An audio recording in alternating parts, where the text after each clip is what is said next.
ಜೀವರಾಶಿಗಳಿಗೆ ನಿತ್ಯ ಭೋಜನವನ್ನು ಉಣಬಡಿಸಿ ನಿಜವಾದ ಪ್ರಸಾದವನ್ನು ಕಲ್ಲುಬಂಡೆ ಕಟ್ಟಿ ಕೈಲಾಸ ಪಟ್ಟಣದಲ್ಲಿ ಕೊಡ್ತಂತ ಅಳಬಸಪ್ಪ ಅಕ್ಕ ಮಹಾದೇವಿ ಮುಂತಾದ ಶಿವಶರಣ ಪಾಲಕರು ಜಯನೆ ಹರ ಹರ ಅರಕಾನ್ಯವನ್ನೇ ಮಾಡಿಸಿ ಗುರುಕಾನ್ಯವನ್ನೇ ಮಾಡಿಸಿ ಕಾರ್ಕಳ್ಳಿಯಲ್ಲಿ ಕಾಯಕವನ್ನು ಮಾಡಿಸಿ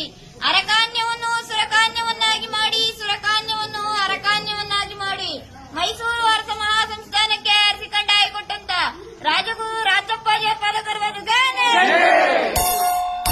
ಹರ ಹರ ಎಕ್ಕಲಾಲ 3 ಕಣ್ಣು ಕದರ್ಸಿಕೊಂಡು ಕಳ್ಳಿಯಾಲ 6 ಕಣ್ಣು ಕದರ್ಸಿಕೊಂಡು 12